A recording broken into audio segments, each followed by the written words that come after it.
I'm glad that we actually talked to you today because throughout the whole thing, I made instant connection with you right away because my background is in accounting and finance. I love it. So right there, when you talk about economics, I'm like, this is the guy we need to talk to. Love it. And as we listen to your whole story, we understand, and in case you guys forget about it from the get-go. So I just want to come in to kind of help everybody to put that business hat on because we talk about that. And that's what we're doing this whole thing, to help you to understand if you want to make a living being an artist, like Brian was talking about, it's a product. Like that mindset just got to switch it over, right? It's a product and sales pitch and all those things need to come in place. And I just want to ask you, throughout your whole success, how do you leverage that business knowledge? And if without that business knowledge, do you see yourself being where you are today? In a real sense, like my artistic background and how I can see artistically as a gallery owner, like putting together a gallery there's an artistic design element that's there, and there's one part of my brain that can tap into the artistic side. Yeah. And artists are really good at tapping into that artistic side. When I try and mesh the two together, like actively use my brain on both sides, like it is really difficult. And there's been like studies done that the brain can't quite do that, and to really, really think logic and artistic creative.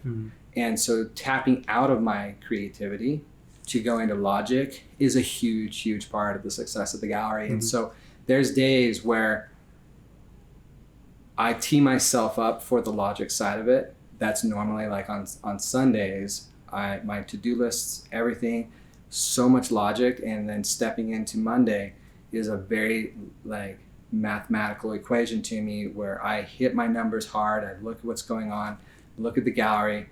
I see the gallery, I see walls. What's my return on the investment of this wall? And really thinking like, okay, what's the return on investment of this artist compared to this artist? What's the return on investment for this salesman versus this salesman? Where's the hours at? Where are the small holes in the ship? And then there's other days where I'll step into the gallery space in pure creativity and looking at the gallery in a creative sense of like what breathes energetically, like what speaks to me, like and surrendering to it and experiencing the gallery. And in experiencing the gallery, am I feeling also the art? Am I experiencing a moment with my sales staff to where I can see that they're in tune and that they're calibrated? Do they have baggage that maybe they're bringing to work? And there's this part of like feeling the gallery space opposed to coming in a day of logically looking at everything, that there's floating numbers literally like throughout it, like you're in the Matrix. And that's how I see everything. Yeah. Like, that it's got a price, it's got a cost, and numbers just start running. Yeah. That's exactly how I think.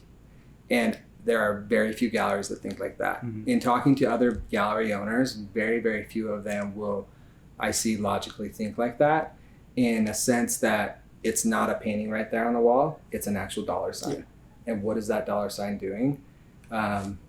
If there's a lot of different gallery models out there, and there's so many art galleries and so many different ways to approach a gallery. Like for me, it's like all the galleries are a consignment only gallery, but there's also artists that maybe when I took them on, they weren't financially ready to do their own framing.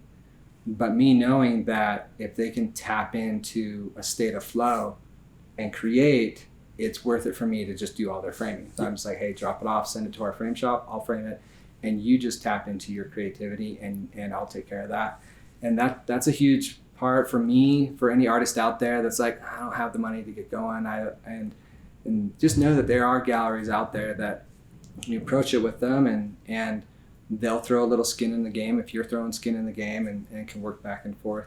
There, like you said, there are many models out there, and then there's always treating it like a real estate, right? It's a real estate property. We're looking at the wall space here. There's the prime wall and all that stuff. So you do need to treat it like there's a return on everything you do.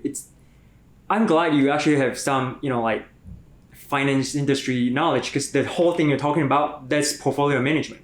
Yeah. And the way back then when I was running 150 salespeople in the tech company, I ran them as a portfolio. You got to look at it as a stock portfolio. Everybody has a different return.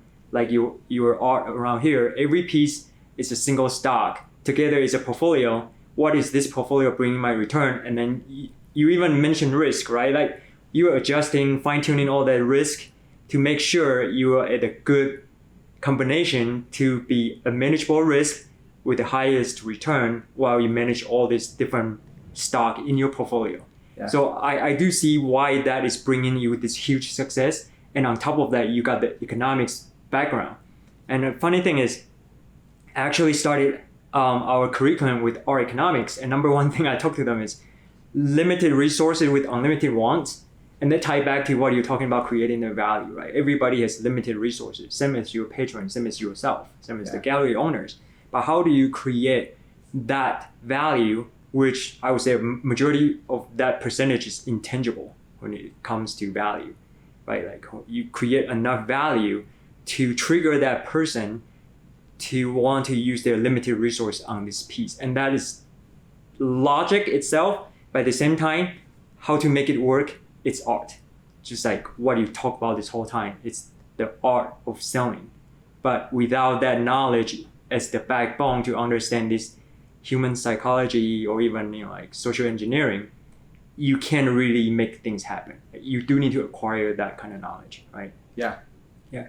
So I want to just kind of get a little bit more information on the actual application or implementation of all this great knowledge from you. Mm-hmm.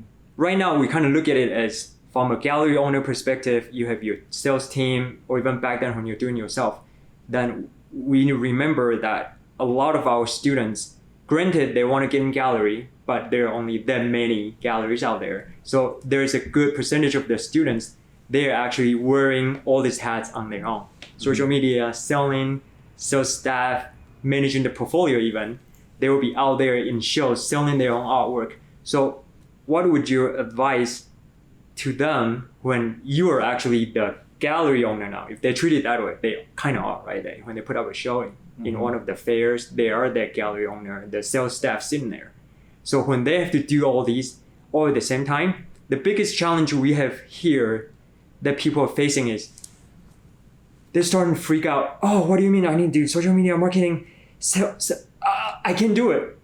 Like, what is the best approach to kind of knock out the most important thing? And this is what I truly believe in. Everything is like a domino. You got to find that very first bottleneck or the showstopper. And once you resolve that, you roll things on its own, right? So as an artist, individual artist, when they're doing all these things, what is the best advice to get started? Yeah, so to create, so I'm a big fan of to-do lists, and you need to have you have to have a system how you do your to-do list. Mm-hmm. Straight up, you have to have it. If it's on your phone, like I have an iPhone and I just use it in notes. Yeah. And there's a little thing, it has a little checkbox. Google has the whatever it's called. Yeah. You can check it off. And I use that. I am a huge fan though of those little hits of all the good feelings, and I like having it written out, and I love crossing off a to-do list. And if I'm listening to a podcast, it's hard to pick up my phone and then write down things that I think of. And so I'm a fan of a to-do list, but in that to-do list to prioritize. And when I approach my to-do list, like if I were to pull out my phone and show you my to-do list, there's like 150 things on there right now.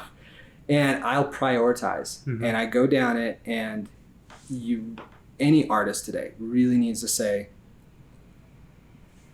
what's the one thing on my list that is really going to move the needle? Mm-hmm. What is the one thing today that will move the needle the most? Yeah. And if you're not moving that little to-do and you're going to go do something else, that's a little thing. Like post Instagram. It's a waste of time. Yeah. But if you can do something and say, okay, if you are going to go post, there needs to be at times say you got 20 minutes and that's it. And you really need to like say, hey, because you can just get into, or maybe you get a distraction, you get a phone call, and next thing you know, you're like, okay, what was I working on? Like that was an hour ago. Oh yeah, I was gonna do my posting. And then you like maybe get halfway through, and then I'm gonna go to lunch. Next thing you know, like I haven't done anything today. We'll do it tomorrow. There's so many distractions. It's distractions. Silencing my phone is a huge thing. Mm-hmm. I'm a big believer that the secret moments in life are at 5 a.m. That time when the world's not awake, your mind is most active right then. And if you're going to wake up early, to really put intention into like what you're going to be doing and really dial in what's going to move the needle the most today. And it may be something that you just don't want to do, or maybe will require the most effort, but just knock it out. Just get it done so that you can hit the rest of that to-do list. And there's things that like your mind is going to constantly try to protect you. And if your mind is constantly trying to protect you, it's also trying to protect energy. And so something that's going to take the most energy, you're naturally your human body defense mechanism. Yeah. Right. And so, okay, I'm going to go into this today. Know what your distractions are. Know all of that, and just step out with your armor on and say, I'm going to get this done today. And if it's the website and you don't know anything about tech, don't worry about it. Just get it done. Yeah. And know that there's going to be excuses that's going to come.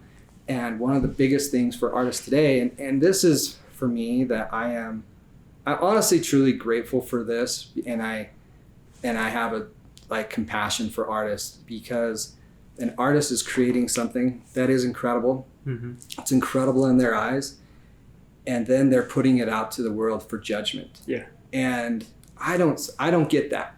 I don't get that the way that artists do. And the fact that they're constantly being judged, that'll just breathe in insecurities. And to be able to put aside, not necessarily say you don't care what people think about you, but don't let it dictate your to-do list that day. Mm-hmm. And say, look, there's always going to be something, there's judgment that will always come, but just go. And if it didn't work out the way that you got something done, there's always another way to do it, but always move the needle as much as you can. Yeah. That's how I do things too. Yeah. Not just a to-do list, but prioritizing. Yeah. Get that first two things that will move the needle. And of course, a lot of it, the way you prioritize it, to make it simple, is return, right? Yeah. Like you look at these two things, they're difficult. And if you are in finance industry, high risk means high return. Why wouldn't you do something that's so difficult, Yeah. but it will bring you the maximum return? That is actually that one thing you need to get it done, right? Yeah. Because that will move the needle, create a momentum, and then things will start happening.